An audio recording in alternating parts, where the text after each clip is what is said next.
ఇంటి నిర్మాణంలో వచ్చిన నూతన పోకడలు, ఇంటి ముస్తాబుకు సంబంధించిన తాజా విశేషాలు, స్థానిక సంస్థలు అందిస్తున్న సదుపాయాలు, గృహవాస్తులో ప్రేక్షకుల సందేహాలకు నిపుణులు ఇచ్చే సమాధానాలతో మీ ముందుకు వచ్చింది ఈ వారం శ్రీనిలయం.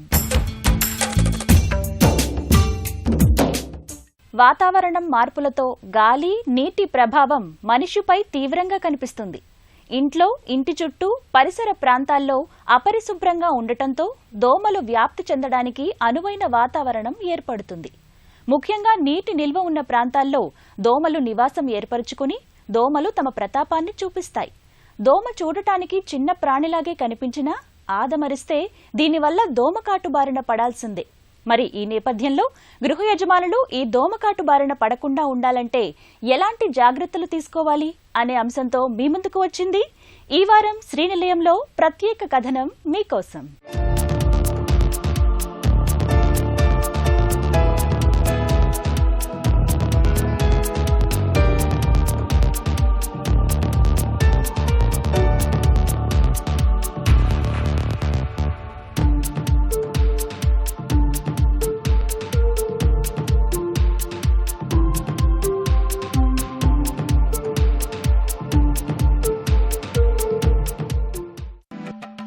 వర్షాకాలం వచ్చిందంటే చాలు చెవుల్లో రొదపెడుతూ అంటువ్యాధులు ప్రబలడానికి దోమలు విజృంభిస్తుంటాయి.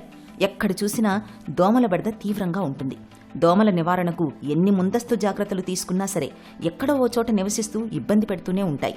ఇటీవలి కాలంలో దోమలు రాత్రివేళల్లోనే కాదు పగటిపూట కూడా దడ పుట్టిస్తున్నాయి. ఇంటి ఆవరణలో రోడ్డు పక్కనే ఓపెన్ డ్రైనేజీలు, చెత్త కుప్పలు ఉండడం వల్ల దోమలు విపరీతంగా వృద్ధి చెందుతున్నాయి. దోమలు పలుచోట్ల పెరుగుతాయి. ముఖ్యంగా నిల్వ ఉన్న నీటి గుంతల్లో, కొబ్బరి బొండాల్లో, పాత టైర్లలో, మురుగు కాల్వల్లో పెరిగే దోమలు మనుషుల్ని కొడతాయి. ఇంటి పరిసర ప్రాంతాలలోని మురుగు కాల్వలను శుభ్రంగా ఉంచుకుంటే కొంతవరకు దోమల్ని నివారించవచ్చు.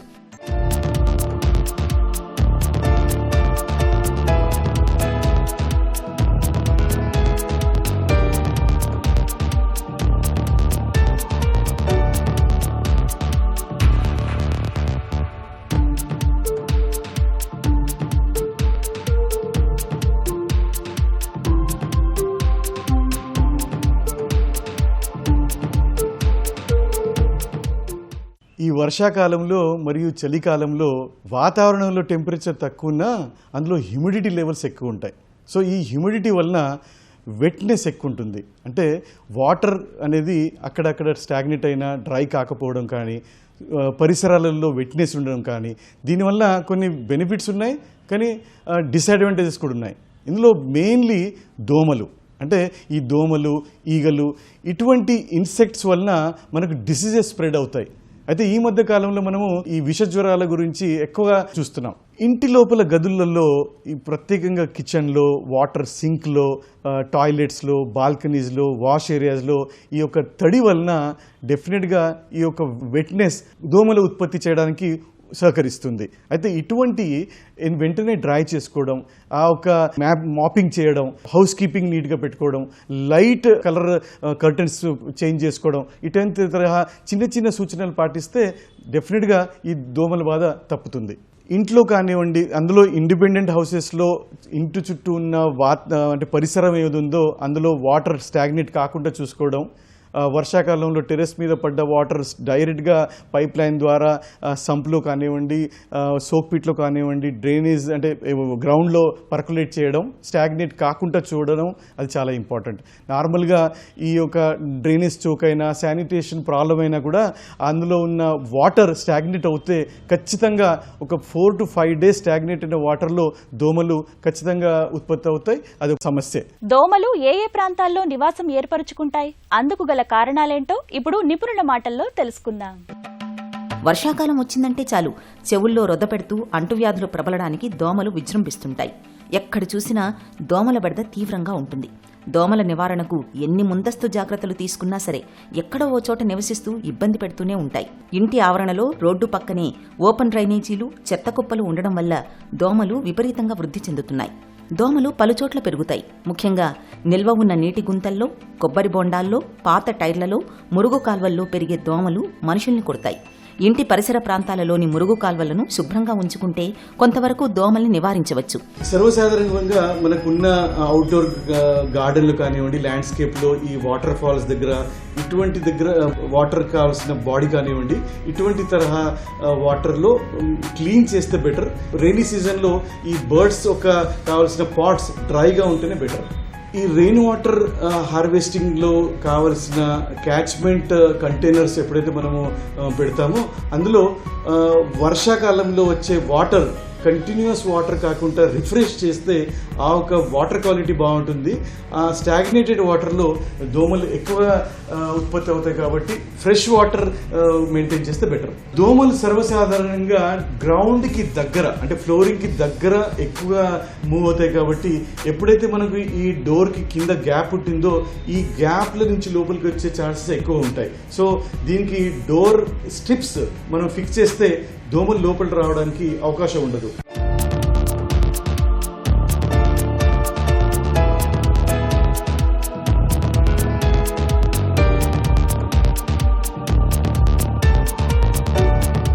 గృహ యజమానులు దోమకాటు బారిన పడకుండా ఉండాలంటే ఇంట్లో, ఇంటి పరిసర ప్రాంతాల్లో ఎలాంటి జాగ్రత్తలు తీసుకోవాలో ఇప్పుడు నిపుణుల మాటల్లో తెలుసుకుందాం. గది లోపల ప్రత్యేకంగా ఈ బెడ్రూమ్స్ లో ఎప్పుడైతే మనం పడుకుంటామో ఈ దోమలు కుట్టకుండా ఉండాలి అంటే ఈజియెస్ట్ వే నెట్.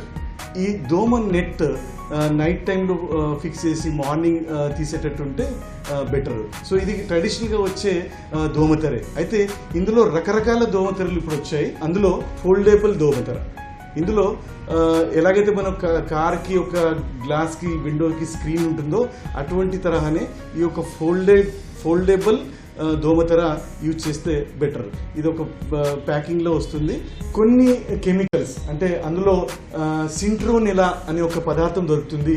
ఆ ఒక పదార్థం ఇటువంటి పాట్స్లో మనము అవుట్డోర్లో కాస్త సాయంత్రం పూట పెడితే ఆ ఇన్సెక్ట్స్ అని రిపెలెంట్ అనమాట. ఇది ఇంటి దగ్గరికి రావు. ఆ ఒక వాతావరణం చాలా దోమల నుంచి ఫ్రీగా ఉంటుంది. మనం చూస్తున్నది అవుట్డోర్ మాస్కిటో ట్రాప్. అంటే ఇందులో ఫ్లైస్ కానివ్వండి, ఈగలు, దోమలు ఈ రెండు ఇందులో ఉన్న ఈ లైట్ ద్వారా అట్రాక్ట్ చేసి ఇక్కడ ఈ చూస్తున్న మెష్కి కాస్త కరెంట్ ఉంటుంది.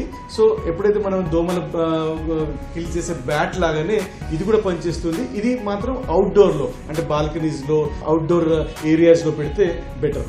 ఇంటి లోపల వెంటిలేషన్ బాగుండాలి, ఎయిర్ ఫ్లో ఉండాలి అంటే ఖచ్చితంగా ఈ డోర్స్ అండ్ విండోస్ ఓపెన్ చేస్తే బెటర్. అయితే ఎప్పుడైతే మనం డోర్ ఓపెన్ చేస్తామో అందులో నుంచి గాలి వస్తుంది, దోమలు వచ్చే అవకాశం ఉంటుంది. అందుకే ఈ యొక్క నెట్ కంపల్సరీగా పెడితే బెటర్. ఈ నెట్ ద్వారా మనకి దోమలు లోపలికి రావు, బట్ గాలి మాత్రం వస్తుంది, లోపల హెల్దీ వాతావరణం క్రియేట్ అవుతుంది. సర్వసాధారణంగా మనం బాల్కనీస్లో, పోర్చెస్లో నార్మల్ లైట్స్ ప్రొవైడ్ చేస్తాము. అలా కాకుండా ఈ మాస్కిటో అట్రాక్ట్ చేసే అల్ట్రావైలెట్ రేస్ ఉత్పత్తి చేసే బల్బ్స్ పెడితే దానికి కావాల్సిన అవుటర్లో ఎలక్ట్రికల్ కాయిలింగ్ ఉంటుంది. సో దోమలు అట్రాక్ట్ అవుతాయి, చనిపోతాయి. సో ఇటువంటి తరహా అవుట్డోర్ లైటింగ్ ఈ పీరియడ్లో మార్చుకుంటే మనకి ఈ దోమల బాధ తప్పుతుంది.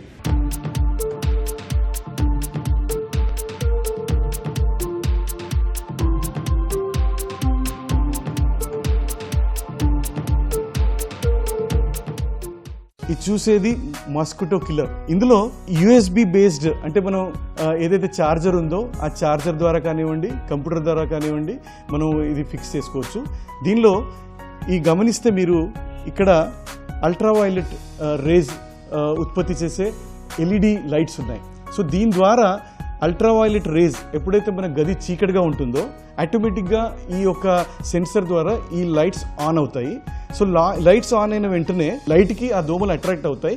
ఎప్పుడైతే దోమ దగ్గరికి వస్తుందో ఇక్కడ ఉన్న ఫ్యాన్ సక్ చేస్తుంది, ఈ కింద ఈ దోమలు స్టాక్ అవుతాయి. ఇటువంటి తరహా కనబడడానికి అందంగా ఉంటుంది, అట్ ద సేమ్ టైం దీని వలన ఎటువంటి సైడ్ ఎఫెక్ట్స్ ఉండవు. అయితే ఇవి మార్కెట్లో రకరకాల షేప్లో, రకరకాల సైజులో ఒక 350 రూపాయల నుంచి 1500 రూపాయల వరకు అవైలబుల్ ఉన్నాయి. ఇది చూస్తున్న మనం ఇంకో మోడల్. ఈ సింప్లిఫైడ్ మోడల్లో జస్ట్ లైక్ మనకు ల్యాంటర్న్ లాగా ఒక బెడ్ సైడ్ పెడితే ఇందులో లోపల ఫ్యాన్ ఉంటుంది, అల్ట్రావైలెట్ రేస్ లైట్ క్రియేట్ చేయడానికి ఎల్ఈడి లైట్స్ ఉంటాయి. సో ఈ ఎల్ఈడి లైట్స్ ఆన్ అయిన వెంటనే ఆ గదిలో ఉన్న దోమలు అట్రాక్ట్ అవుతాయి, ఇక్కడికి వచ్చిన వెంటనే దీనిలో సక్ అయ్యి దీనిలో కింద యాడ్ అవుతాయి. ఈ మాస్కిటో కిల్లర్ ఆర్ రిపెల్లర్ చాలా తక్కువ రేట్లోనే మార్కెట్లో అవైలబుల్ ఉన్నాయి. ఇందులో ఎటువంటి పొగ కానివ్వండి, స్మెల్ కానివ్వండి అటువంటిది లేదు కాబట్టి ఎటువంటి తరహా ఇరిటేషన్ ఉండదు. స్మెల్ లేదు కాబట్టి కొంతమందికి పడవచ్చు, కొంతమందికి అసలు ఇరిటేషన్ ఉంటుంది. కాబట్టి ఇది సేఫ్గా ఉంటుంది, ప్లస్ అతి తక్కువ ఖర్చుతో ఇది మెయింటైన్ చేసుకోవచ్చు.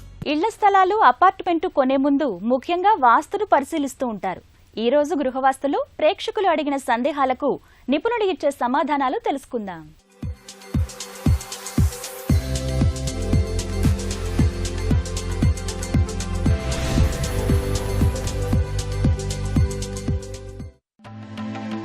మా అపార్ట్మెంట్ స్థలానికి ఉత్తరం రోడ్డు ఉంది. పడమరలో ఉన్న ఫ్లాట్ కు వీధి సూల తగులుతుంది. ఇలా ఉంటే మాకు ఏమైనా దోషమా అని అడుగుతున్నారు రాజమండ్రి నుంచి రాజేష్.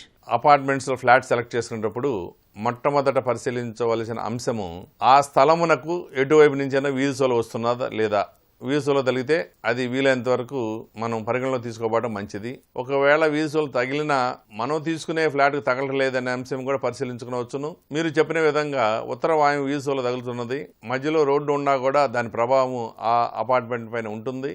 మీ ఫ్లాట్కి తగలలేదు కాబట్టి మీకు ఎలాంటి ఇబ్బంది ఉండదు. కానీ ఎవరికైతే ఆ వీధుసోల ఏ ఫ్లాట్కి అయితే తగులుతుందో ఆ ఫ్లాట్ వారికి మాత్రమే ఆ ఇబ్బంది ఉంటుంది. మీకు ఎలాంటి ఇబ్బంది ఉండదు కాబట్టి మీరు చక్కగా సుఖ సంతోషాలతో ఆ ఫ్లాట్లో నివసించవచ్చును. మీ ఫ్లాట్కి తగలకుండా పక్క ఫ్లాట్కి తగిలి దాని ప్రభావం మీ పైన ఉండటం అనేది అది సరైనది కాదు. కాబట్టి మీ ఫ్లాట్ వారికి తగలకుండా ఉంటే మీరు చక్కగా సుఖంగా నివసించవచ్చు. నాగోలు నుంచి అమర్నాథ్ రెడ్డి తమ సందేహాన్ని ఇలా వ్యక్తం చేస్తున్నారు. మా ఇంటికి పడమర రోడ్డు ఉంది. రోడ్డు కంటే 2 అడుగుల ఎత్తు తక్కువలో ఇల్లు ఉంది. దక్షిణం పడమర హద్దులపై ఉంది. దీనికి పరిష్కారం తెలపండి. గృహ నిర్మాణం నిర్మించేటప్పుడు వాస్తుశాస్త్ర నియమం ప్రకారం అన్ని దిక్కుల ఖాళీ వదిలి నిర్మించాలని నియమం అన్నది. అదేవిధంగా రోడ్డు కంటే మనం గృహం యొక్క గ్రౌండ్ ఫ్లోరు కనీసం 6 అంగుళాలు లేదా 1 అడుగు ఎత్తు ఉండాలని నియమం అన్నది. మీరు చెప్పిన విధంగా రోడ్డు కంటే 1 లేదా 2 అడుగులు ఎత్తు తక్కువ ఉండటం వలన కూడా వాస్తు దోష ప్రభావం ఉంటుంది.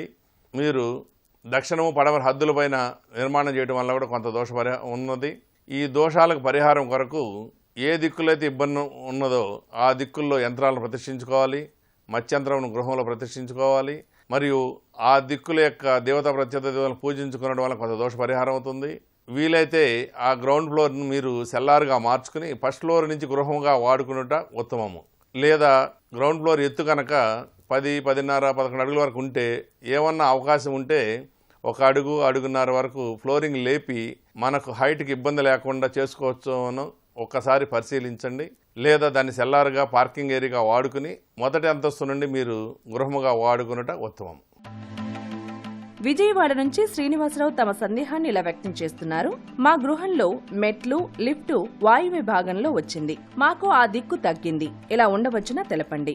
మున్సిపల్స్ నియమాల ప్రకారము మెట్లు బాహ్యంగా నిర్మించేటప్పుడు లేదా లిఫ్ట్ కలిపి ఏర్పాటు చేసినప్పుడు కొన్ని టెక్నికల్ ఇబ్బందులు రావడం వలన ఎక్కువ మంది ఆగ్నేయం లేదా వాయువులో లిఫ్ట్ దాని చుట్టూ మెట్లు నిర్మాణం చేసేటప్పుడు నమూనా ప్లాన్ చాలా జాగ్రత్తగా తయారు చేసుకోవాలి. ఉదాహరణకు వాయువులో లిఫ్ట్ మెట్లు చుట్టూ ఏర్పాటు చేసుకున్నప్పుడు అది ఎంత వెడల్పు వస్తుందో అంత వెడల్పు ఉత్తర వైపు కారిడార్గా వదిలిపెట్టి మిగిలిన భాగం మాత్రమే మనం చతురస్రాకారం లేదా దీర్ఘ చతురస్రాకారంగా చేసుకుని ఆ స్థలంలో గృహంలోని అమరికలను ఏర్పాటు చేసుకోవచ్చు. లేదా వ్యాపార సంబంధన విషయాలకు దాన్ని ఉపయోగించుకోవచ్చు. అంతేగాని వాయువులో మాత్రమే లిఫ్ట్ను స్టేర్ కేసు పెట్టి ఉత్తరము ఈశాన్య పూర్తిగా కవర్ చేసేసి గృహం నిర్మించడం వలన ఒక ఫ్లోర్లో చతురస్రాకారము దీర్ఘ చతురాకారం ఉండవలసిన నియమం లోపించి వాయువు కట్టవడం వలన ఆ వాయువు అనేది తగ్గడం వలన మీకు వాయువుకి సంబంధించిన ఫలితాలు రాక విరుద్ధమైన ఫలితాలు వచ్చే అవకాశం ఉంటుంది. కాబట్టి వీలైనంత వరకు గృహము లేదా ఫ్లాటు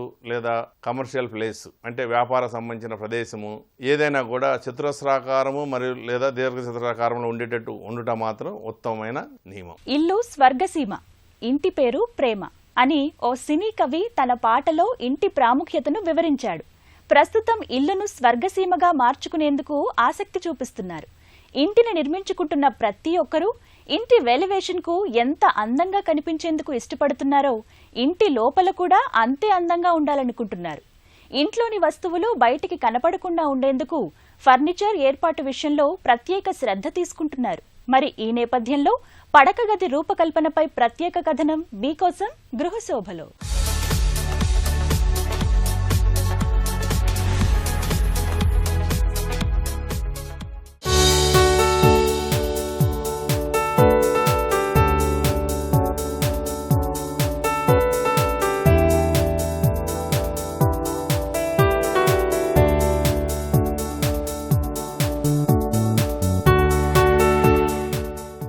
ఇల్లు అనగానే సహజ సిద్ధమైన వాతావరణం, ప్రశాంతమైన పరిసరాలు, సహజంగా ప్రసరించే గాలి, వెలుతురు ఉండాలని ప్రతి ఒక్కరూ కోరుకుంటారు.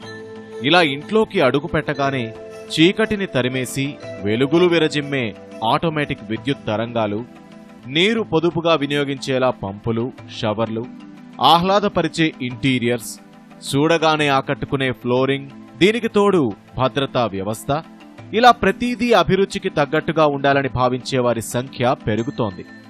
అవసరాలు తీరుస్తూనే తమ హోదాకు తగ్గట్టుగా ఇల్లు ప్రతిబింబించాలనేది వీరి ఆరాటం. సాధారణంగా నిర్మాణదారులు ఇళ్లన్నింటినీ ఒకే ప్రామాణికంగా నిర్మిస్తారు. ఉపయోగించే సామాగ్రి కూడా ఒకే విధంగా ఉంటుంది. అయితే కొందరు కొనుగోలుదారులు వారి అభిరుచులకు తగ్గట్టుగా ఇంట్లో ఉపయోగించే సామాగ్రిలో మార్పులు చేసుకుంటున్నారు. మారుతున్న జీవన శైలిలో వారి వారి స్థాయిలను బట్టి విలాసవంతమైన ప్రత్యేక పద్ధతిలో, అది బడ్జెట్లో ఉండేలా తమ కలల సౌధాన్ని సమకూర్చుకుంటున్నారు.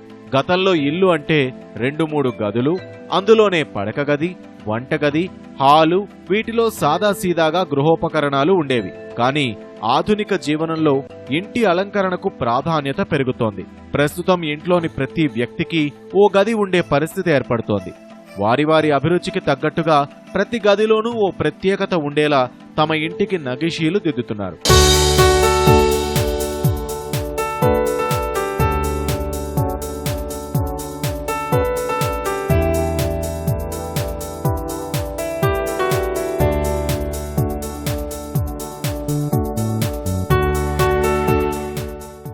పడక గది మరింత ప్రశాంతంగా, ఆహ్లాదకరంగా ఉండాలని కోరుకుంటారు. హాయిగా ఎలాంటి దిగులు లేకుండా నిద్రిస్తే మరుసటి రోజు ఆనందంగా గడిపే అవకాశం ఏర్పడుతుంది. మరి పడక గది రూపకల్పన, వాటి శైలులు ఎలా ఉన్నాయో ఇప్పుడు నిపుణుల మాటల్లో తెలుసుకుందాం. రూమ్ లోకి ఎంటర్ అవుతూనే మనకి రాఫ్టర్ వెల్కమ్ చేస్తుంది. ఈ ఫీచర్ వాల్ డోర్ ఎదురుగుండా ఉంటుంది. దీన్ని రస్టిక్ రాఫ్టర్స్తో ఇంకా ఈ రాయల్ ప్లేతో డిజైన్ చేశాము. ఈ చిన్న పాకెట్ ఈ డెకార్కి ప్లేస్మెంట్ అవుతుంది. ఈ డెకార్తో వచ్చిన కంటిన్యూషన్ ఈ సీటింగ్ అండి. స్పేషియస్ బెడ్రూమ్స్ ఉన్నప్పుడు మనం ఇట్లా సీటింగ్ని కూడా అలాట్ చేసుకోవచ్చు. బెడ్రూమ్కి అడ్జసెంట్గా ఈ సీటింగ్ ఉండటం వల్ల గెస్ట్ ఎవరైనా వచ్చినప్పుడు మనం బెడ్ యూస్ చేసినా కానీ గెస్ట్ హ్యాపీగా ఈ సీటింగ్ని యూస్ చేసుకోవచ్చు. ఇది ఫంక్షనల్గా హెల్ప్ అవుతుంది, ఎస్థెటికల్గా యాడ్ అవుతుంది. దీని కింద కూడా స్పేస్ వేస్ట్ అవ్వకుండా మనం స్టోరేజ్ తీసుకున్నాం. ఇది కూడా ఎవ్రీ టైం నేను అనేటట్టు కంటిన్యూటీ చాలా ఇంపార్టెంట్ అండి. అది స్పేస్ని బైండ్ చేస్తుంది, రూమ్ని అట్రాక్టివ్ చేస్తుంది. సో రాఫ్టర్స్ నుంచి సీట్ కనెక్ట్ అయింది, సీట్ నుంచి అగైన్ ఈ సైడ్ టేబుల్ కనెక్ట్ అయింది. బ్యూటిఫుల్ సైడ్ టేబుల్ ఇది. సేమ్ షేడ్స్ ఆఫ్ వాల్నట్స్ వెళ్ళాము. ఈ సైడ్ టేబుల్ కింద మనం డ్రాస్ తీసుకున్నాం. ఆ డ్రాస్ కూడా ప్లెయిన్ డ్రాస్ లాగా ఉండకుండా సిఎన్సి కటింగ్ MDFతో ఫేస్ని డిజైన్ చేసాం. టాప్ కూడా జస్ట్ ప్లెయిన్గా వదిలేసేయకుండా మనం ఒక గ్లాస్ పాకెట్ లాగా తీసుకున్నాం. పాకెట్ లోపల potpourri petals and some pebbles వేసాము. So table is very interesting. దీనిపైన మళ్ళీ ఎక్స్ట్రా డెకార్స్ పెట్టే అవసరం లేదు. That itself is very beautiful. ఇక్కడ వచ్చిన బ్లైండ్ని కూడా మనం కాంట్రాస్ట్ చేస్తూ వాల్నట్ షేడ్ బ్లైండ్ వెళ్ళాము. And again the beauty of the room is this back panel. యూజువల్గా బెడ్ బ్యాక్ ప్యానల్ని హెడ్ బోర్డ్తో ఆపిస్తాము, ఆర్ సింపుల్ బెడ్ బ్యాక్ ఇస్తాము. ఇది కూడా సింపుల్ వర్క్ అయినప్పటికీ because of this design thought ఈ రూమ్కి ఒక స్పెషల్ అట్రాక్షన్ అయిపోతుంది. It's a master bedroom. కపుల్కి రాధాకృష్ణ కన్నా బెస్ట్ రిఫ్లెక్షన్ ఇంకొకటి ఉండదు. బట్టలు పెట్టుకునే కబోర్డ్ కేవలం ఒక వార్డ్రోబ్ లాగా ఉండడం ఎందుకో నాకు కాస్త బోరింగ్గా అనిపించే అంశం. సో దాంట్లో ప్రతిసారి ఏదో ఒక చిన్న తమాషా ఉండాలి అనుకుంటాను, చిన్న అట్రాక్షన్ ఉండాలి అనుకుంటాను. సో ఈ లెంతీ వార్డ్రోబ్ని మనం ఇలా బ్రేక్ చేయడం జరిగింది. ఇక్కడ ఆల్రెడీ ఒక విండో వచ్చింది. ఆ విండోకి బ్లైండ్ని చేస్తూ ఆ బ్లైండ్ని టాప్ టు బాటమ్ కవర్ అయ్యేలాగా మనం లామినేటెడ్ ప్యానెల్ ఇచ్చాం. సింపుల్ ప్యానెల్ని ప్యానెల్ లాగా వదిలేసేయకుండా పైన ఇంట్రెస్టింగ్గా పాకెట్స్ క్రియేట్ చేసుకొని కింద ఒక చిన్న బెడ్ లాగా క్రియేట్ చేసాం. అక్కడ మనం ఏదైతే డివైన్ కాన్సెప్ట్ అనుకుంటున్నామో ఆ కాన్సెప్ట్ని రిఫ్లెక్ట్ చేస్తూ బ్రాంజ్ బుద్ధా తీసుకున్నాం. దానికి రిలేటెడ్ డెకార్స్ తీసుకున్నాం. అన్నిటికన్నా అట్రాక్టివ్గా ఉండేది ఇంట్రెస్టింగ్ షాండ్లియర్. సేమ్ కలర్ ఉన్నప్పటికీ దాంట్లో ఉన్న పర్ఫరేటెడ్ డిజైన్ వల్ల ఈ లైట్ ఎఫెక్ట్ అది అంతా చాలా బ్యూటిఫుల్గా వస్తుంది. దాని కంటిన్యూషన్లో ఉన్న స్పేస్ని కూడా రెగ్యులర్ ఫుల్ స్ట్రైట్ కబర్డ్ లా కాకుండా అగైన్ మనం మధ్యలో పాకెట్ క్రియేట్ చేసాం. యూజువల్గా రెస్టారెంట్స్లో, హోటల్స్లో మనం ఇట్లాంటి స్పెషల్ అట్రాక్షన్స్ చూస్తూ ఉంటాం. మన బెడ్రూమ్స్ని కూడా అంతకన్నా అద్భుతంగా డిజైన్ చేయొచ్చు చిన్న టేస్ట్తో. సో ప్రతిసారి మనం స్టోరేజ్ మీద ఫోకస్ చేయకుండా అట్రాక్టివ్గా ఉండాలి అనుకున్నప్పుడు చిన్న చిన్న కాంప్రమైజెస్ స్టోరేజెస్లో ఉంటే ఇట్లాంటి ఇంట్రెస్టింగ్ ఆర్ట్ పీసెస్ జనరేట్ అవుతాయి.